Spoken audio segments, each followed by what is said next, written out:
Ramna police কমপ্লেক্সে যখন ছিলাম তখন একজন, আবার এই বাসায় আছে মানে চিটাগাং যে বাসায় ছিলাম সে বাসায় কাজের লোক ছিল। কেউ বলতে পারবে না যে আমার হাজবেন্ড মাংস আনছে কোনোদিন, একমাত্র আমার শাশুড়ি মার কারণে। আমার শাশুড়ি মা বাসায় মাংস আনতে দিত না, অথচ আমার বয়স, আমার হাজবেন্ডের বয়স কিন্তু খাবার দাবারে।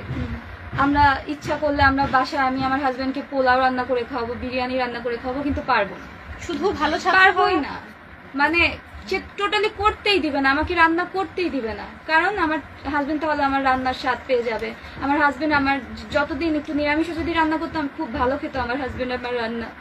আমাকে কখনো আমার হাজবেন্ডের রান্না করে খাওয়ানো হলো না, একটু পাত পেরে খাওয়াতে পারলাম না।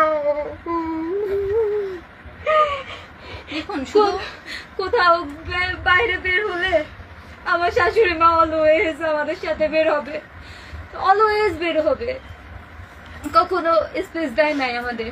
সে বাইরে বের হয়ে তার ছেলের হাত ধরে হাঁটতেছে, অথচ আমি পিছন পিছন বা সামনে সামনে হাঁটতেছি। আমার হাজবেন্ড আমার নতুন বিয়ে হয়েছে, আমার হাত ধরার অধিকার নেই। আমি যদি ভুল করেও কখনো হাত ধরে বসতাম তখনই সে রেগে থেকে অস্থির। আমার শাশুড়ি মা হাত ছেড়ে, সে তার ছেলের হাত ছেড়ে দূরে চলে যাচ্ছে, নিজের মতো হাঁটতেছে। তার ছেলে বলতেছে মা কি হয়েছে, আমার সাথে আসো, সে আসবে না। পরে আমার হাজবেন্ড বুঝতে পারলো যে আচ্ছা আমার হাত ধরছে জন্য আমার মা রাগ করছে, সে আমার হাত আর ধরতো না।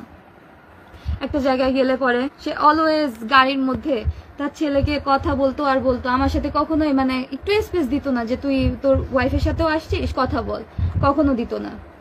বাইরে বের হলে সে তার ছেলের হাত ধরে হাতা থেকে মানে বাসা থেকে যে হাত ধরে বের হতো, বাসায় ঢুকতো হাত ধরে।